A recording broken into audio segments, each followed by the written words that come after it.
Hey guys, it's Ben the Coin Geek at Old Pueblo Coin, and today I have just some kind of fun modern silver pieces. And by modern, I mean this is a big old 5-ounce piece, next to a 1-ounce piece. You can see the size differential, and it's really kind of interesting for a couple reasons I'm going to share with you here.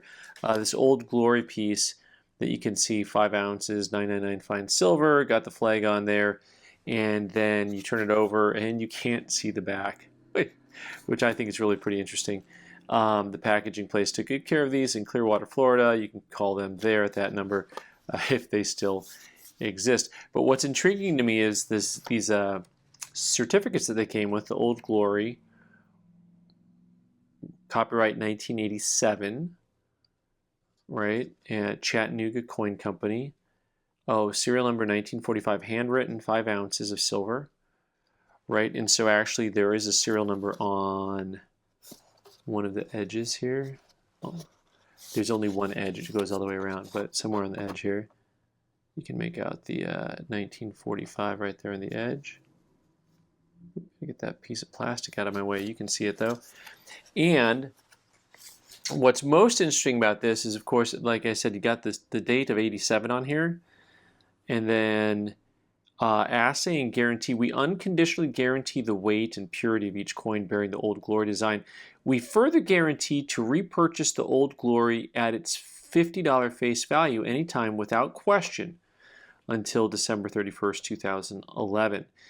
This is so interesting to me because if these were really produced in 87, which it looks like they were, I mean, when by the late 90s, I mean, silver was $3.5, $4.5 an ounce, $5 an ounce. So a 5-ounce piece would have only had $25 in silver in it. The back, in the center of the back design, it says the Pledge of Allegiance on it, and it has, it says $50.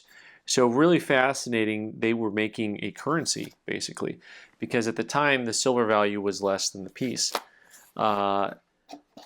Next up, I have this really wild piece of history. Texas Sesquicentennial, 1836 to 1986. And it has, interesting, it looks like there's a copyright of 1981 from the state of Texas on there. And it has 3 different silver rounds, all in proof condition. We'll take a look at those here in a moment. Let me grab this one here first. With a Confederate States of America logo design on it, 1861 to 65. And these are toned over quite a bit. From the front angle, like here, you can see that all the little bit of toning around the edge. At the brighter angle, it kind of pops away here, but there's that big Texas flag, Texas Sesquicentennial. Yeah, look at that. There's the 1836, 1986. With a 1981 copyright date, so 999 fine silver. There we go. So interesting. This was undoubtedly some type of a fundraising program, because it came out 5 years before the Sesquicentennial actually happened. Next, you have the Republic of Texas, the star on this piece here. And once again, the uniface back that all the pieces have. And then finally, you've got the United States of America, 45 to 61, 65 to 86. So for those of you who are filling in the gaps here, is the Republic of Texas from 36 to 45.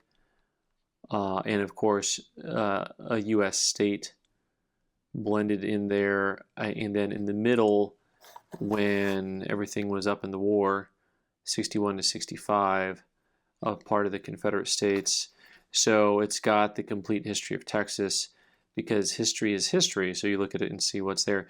This one's really wild. So the 5-ounce pieces, they sell at premiums, but I've seen these 3-piece sets sell for really high premiums of like a couple $100 for a set or something like that. Maybe it was just someone having a crazy off day. They all have a little bit of that toning on the edges on the back side of the Sesquicentennial piece. And anyway, pretty fun. And so I always like stuff that's kind of from a bygone era. And this gets back into that area of time when you really started to see a lot of different silver products being made. Those mid-80s, right? This is the time when the U.S. government decided to go ahead and start the Silver Eagle in '86, and both these products were launched kind of into the lead up of that from '81 and then here in '87. All right, guys, thanks so much for watching. I've been the Coin Geek. You can subscribe by clicking on the owl button in the corner and watch more videos on the right side of the screen. Thanks.